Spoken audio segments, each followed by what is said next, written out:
boots. So, alrighty. Yo, welcome to Grimm's Music Mosh Pit. I'm the Grim one, and today we're diving into the secret rebellion mainstream music fears. Okay? We're told this is the peak of music, a multi-million-dollar spectacle for 50,000 people, a perfectly polished, algorithm-approved product, delivered by the artists who feel more like a brand than a person. But what if I told you the most important revolution in music isn't happening on these massive sterile stages? It's happening in the basements, small clubs, and on tiny stages. It's being coded on Discord servers and uploaded directly to platforms where fans call the shots. It's led by artists the industry would rather you ignore. Okay? This is the story of the secret rebellion that has the mainstream music machine shaking in its boots, and why they're right to be nervous.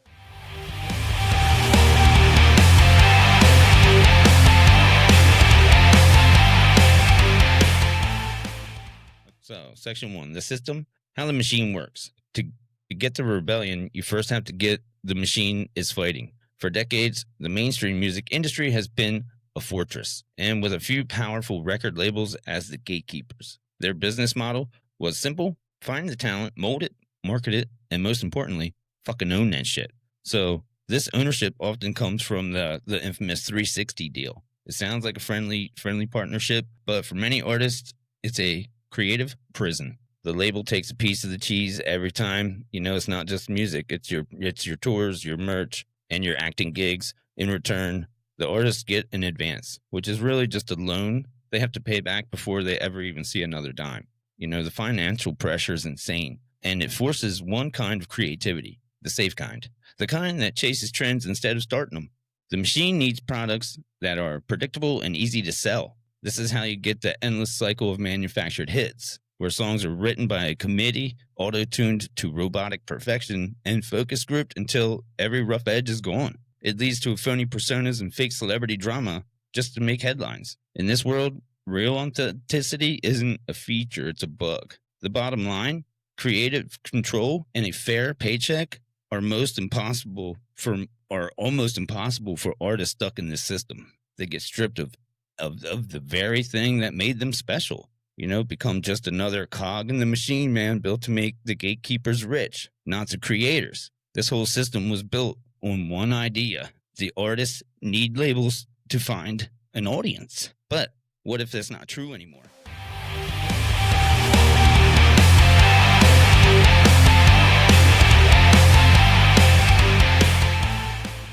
Section 2, the rebellion. Case studies from the underground. While the mainstream is busy perfecting its formula, a revolution is brewing in the digital back alleys and the independent venues of the world. It's led by artists who defy the industry, not just by choice, but by necessity. And they're proving you don't need to have the machine to build a career, a community, or a movement.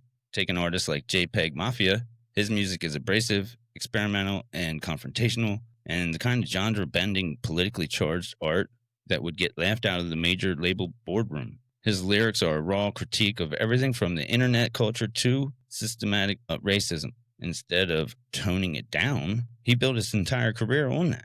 His fans call him Peggy, and they flock to his aggressive live shows because they crave that raw, unfiltered energy. Yeah, he uses platforms like YouTube, not just for music videos, but to create documentaries and host listening parties, talking directly to his community. You know, he's the total opposite of an industry plant, and he loves it because he built his success by being 100% himself. That's dope, you know? This DIY spirit is the heart of the new underground. Just look at the wave of hip-hop artists like who blew up not from the radio, but from like TikTok artists and like TikTok artists like Osama Sun, at Spend artists, and Rich Amari. They're like rewriting the rule book. Osama Sun didn't just help pioneer the new rage sound. He produced his own stuff, keeping total creative control. Rich Amari's track One Call became viral on TikTok sensation, launching his career overnight and proving that one explosive fan-driven moment can blow right past the industry's walls. These artists aren't waiting to be discovered. They're building their own empires, one stream at a time. This rebellion is powered by a whole new toolkit. Platforms like Bandcamp, let artists sell music directly to fans, sell their own price.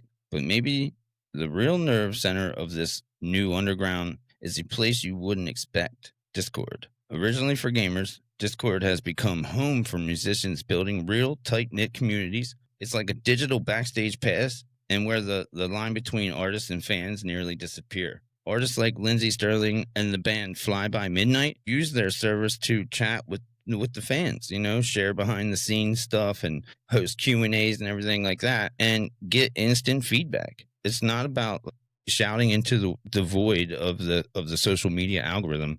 It's about making real human connections. And in these spaces, fans become more than just customers.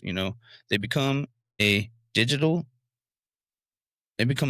street team, part of the artist journey.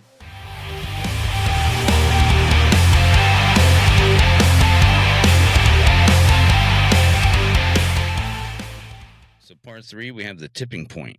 Okay. Why the mainstream is scared. So why does any of this matter? Why is the mainstream getting so worried? Because it exposes their biggest lie, the myth of the gatekeeper. So for almost a century, the music industry justified its power by claiming that only they had the money and the connections and the secret sauce to make someone a star. They were the bridge connecting artists to audiences, and they charged a massive toll to cross it.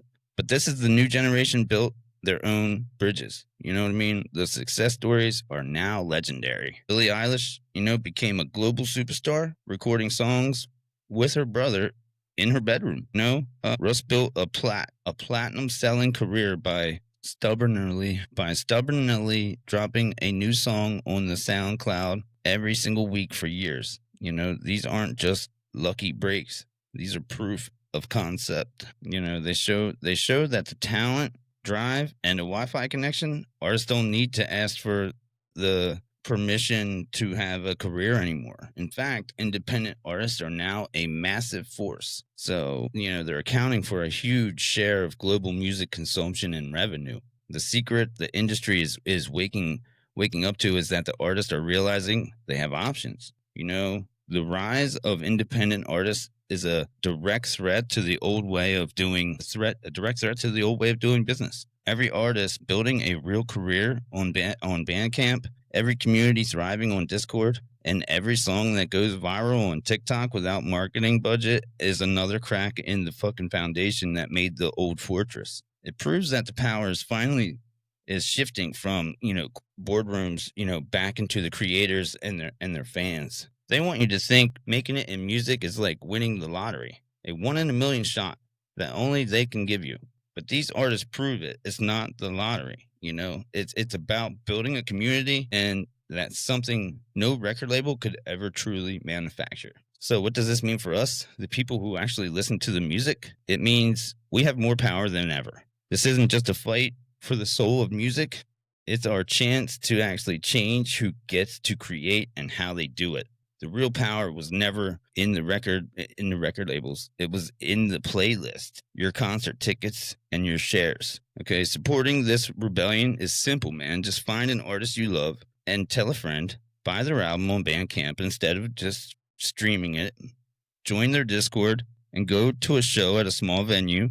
But then you're more than just a passive listener. You're part of their story then. So the old guards of the music industry are starting to sweat because they see the walls of their fortress crumbling. They see the future where an artist owns their work, the bend between the artist and their audience. The future of music is independent, it's authentic, and it's already here, thriving in all the places the mainstream refuses to look. You just have to know where to find it. So until next time, guys, I'll smell you later.